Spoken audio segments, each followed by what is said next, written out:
Well, in a number of ways, and it doesn't always seem like it's one thing specifically, and I'll give you an example.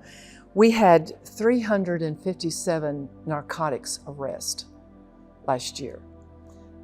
Most of what brought officers to the scene were other original calls for service, and it escalated. For example, it could have been a domestic violence call, an assault. It might have been a psychological emergency. It might be a driver that's impaired that had a crash. So it could be any of those things, but it ultimately resulted in the fact that officers determined that there was a substance that was had been used by the individual, either alcohol or drugs. A good example of that, the 3 weeks leading up to Christmas at the Cool Springs Mall, I had undercover officers who were working in that area, and so we had a real high representation of law enforcement. We wanted people to be able to come here and shop and enjoy the Christmas season and not, be afraid. So we hit it pretty hard. And during just those 3 weeks, they made 74 arrests and recovered over $81,000 worth of merchandise. And a lot of those arrests also had drug cases involved. They were possessing drugs while they were out there shoplifting or breaking into cars or whatever. So we put a real heavy concentration on that area, and it was pretty significant, the arrests that they made.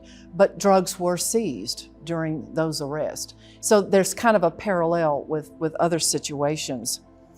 Officers responded to 278 domestic violence calls last year. This is just in the city of Franklin, 42 square miles.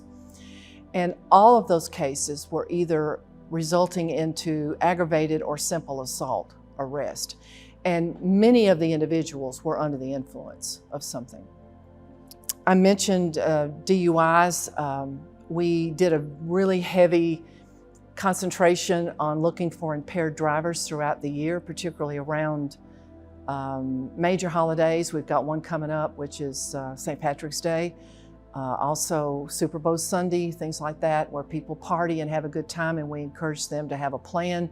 Some are stupid and they don't have a plan, and they get out and drive and they get arrested. We had 431 DUI arrests in the city of Franklin, and there were 81 public intoxication arrests. And they were clearly under the influence. We tried to get them to make other arrangements. They wouldn't do it. They kept trying to get in their car. And so we took them to the Williamson County Jail. We continue to see a mental health crisis. Law enforcement has been aware of that for a number of years, but particularly during the pandemic, it became extremely obvious that there were things going on in our society. We answered 83 suicide threats last year. There were 39 attempts and 9 completed.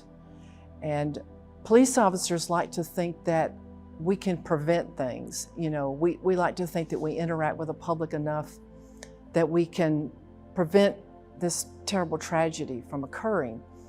But in most of these cases, we never had any interaction with the individuals that were clearly suffering from major crisis in their life.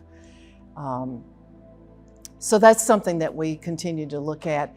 In a lot of those cases, people opted to use a substance, whether alcohol, drugs, or both, to attempt to take their life.